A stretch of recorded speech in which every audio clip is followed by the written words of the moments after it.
और मनोज्ञा, हमें बताया जा रहा है बीजेपी नेता सांसद मनोज तिवारी हमारे साथ जुड़ गए हैं। मनोज जी, बहुत बहुत बधाई है आपके लिए। लड्डू बंगाल से भी आ रहा है, असम से भी आ रहा है। मनोज जी नमस्ते। ये जो आपने इतना कैंपेन किया है गा गा कर पश्चिम बंगाल की गलियों में, दमदम से लेकर काशीपुर तक अपने ही अंदाज में आप शुरू कर दीजिए। मैं आपसे अभी सवाल नहीं करूंगी, पहले तो आप मुझे बता दीजिए आप फील कैसा कर रहे हैं। नहीं, बहुत बहुत धन्यवाद आपको और एनडीटीवी के मार्फत में पश्चिम बंगाल को, असम को, तमिलनाडु को, पौंडीचेरी को और केरल को सबको धन्यवाद देता हूं। देखिए, ये है लोकतंत्र की विजय। पश्चिम बंगाल में किसी गरीब को वोट नहीं डालने दिया जाता था, उनको वोट डालने की आज़ादी नहीं थी, उनका आधार कार्ड छीन लिया जाता था, तुम्हारा वोट पड़ जाएगा, जाने की ज़रूरत नहीं है। आज जो कुछ हुआ, जिस तरह से लोगों में भय का वो राज गया और भरोसे का राज आया, लोगों ने वोट डाला और तब मैं आज ये रिजल्ट देखने जा रहा हूँ। हम तो शुरू से ही कहते थे कि माँ माटी मानुष पुकारे, मत बटना इस बार, এই বাড়ি পাল্টানো দরকার, চাই बीजेपी सरकार।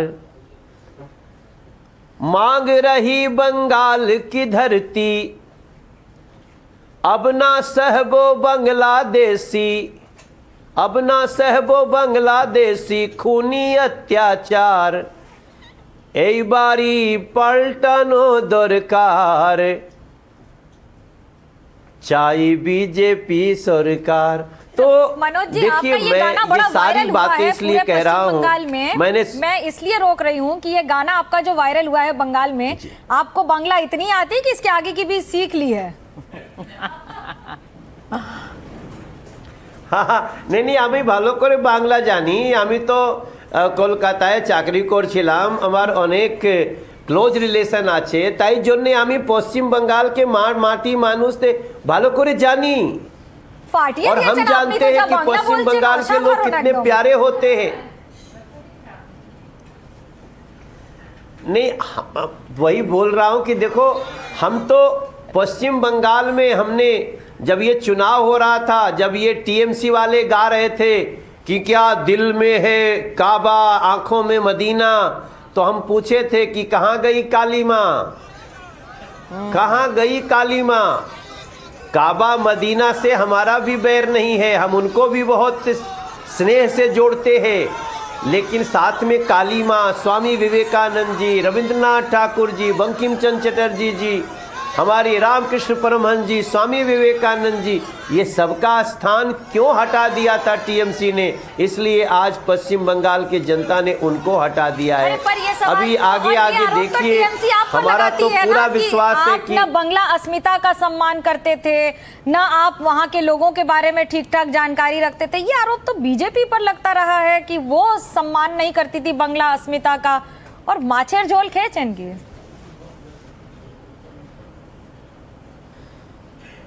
देखिए, ये संदेश खाली का परिणाम है। जो इलीगल बांग्लादेशी घुसपैठिए टीएमसी का कार्यकर्ता बनके जो नंगा नाच किए, बहन बेटियों की आबरू लूटे, उसका ये परिणाम है। और बंगाल की अस्मिता को समझने वाला श्यामा प्रसाद मुखर्जी की पार्टी भारतीय जनता पार्टी है, जिसको पश्चिम बंगाल के श्यामा प्रसाद जी ने ही बनाया। और याद रखिए, आज तो अटल जी की वो लाइन याद करनी पड़ेगी, जब उन्होंने कहा था कि मैं पश्चिम बंगाल की इस माटी पे खड़ा होकर के ये भविष्यवाणी करता हूँ कि ये अंधेरा छटेगा, सूरज निकलेगा, कमल खिलेगा। और आज वो हुआ है। नरेंद्र मोदी जी को हमने उस दिन भी एकदम ठीक उनके पीछे पीछे चल के देखे थे, जब अटल जी की अंतिम यात्रा में वो पैदल बीजेपी कार्यालय से गए थे अटल स्मृति स्थली तक। अटल जी की सारी बातों को नरेंद्र मोदी जी साकार कर रहे हैं, और एक ये भी साकार होने गया है। मैं पश्चिम बंगाल की जनता के साथ साथ मोदी जी का धन्यवाद करना चाहता हूँ। जी, आज बहुत सारी बातें होंगी। मनोज जी, आज अभी बहुत थोड़ी देर सारी बाद बातें प्रधानमंत्री बीजेपी मुख्यालय पहुंचने वाले हैं और देखिए, हम देखते हैं अक्सर जब बीजेपी की जीत होती है तो प्रधानमंत्री जी आते हैं बीजेपी मुख्यालय, लेकिन आज की ये जीत बहुत अहम है क्योंकि बहुत सालों से पश्चिम बंगाल में बीजेपी प्रयासरत रही कि वहां सरकार बने। तो आज के दिन के लिए जो आप बोल रहे हैं, बीजेपी के जो सूर्योदय हुआ है बंगाल में, उसे लेकर अगर कुछ लाइनें डेडिकेट कर दें, ये बताइए वहां पर क्या गाना बजेगा बीजेपी मुख्यालय में? सीधा सीधा मनोज जी, आज सूखा सूखा नहीं चलेगा। नहीं, देखो, गाना तो यही बजेगा कि एक बारी पलटानो दुरकार और आ गई बीजेपी सरकार।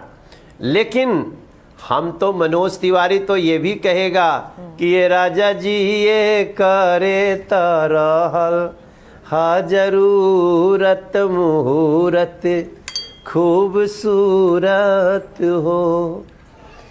अरे कितनी सवाल के जवाब मिलल, अरे बरसों के ख्वाब खिलल हो। ये राजा जी ये करे त, ये भैया जी ये करे तरहल हा जरूरत मुहूर्त खूबसूरत हो।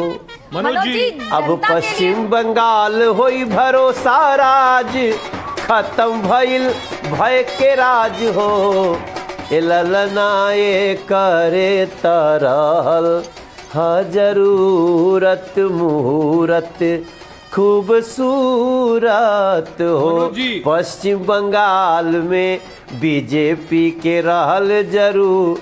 ये सारी लाइनें आज सफल हो रही है, मगर मैं इसमें उन महिलाओं का क्रंदन नहीं भूलूंगा जिनके साथ अत्याचार हुआ और पश्चिम बंगाल की जनता खड़ी हुई। जी भैया, जी भैया।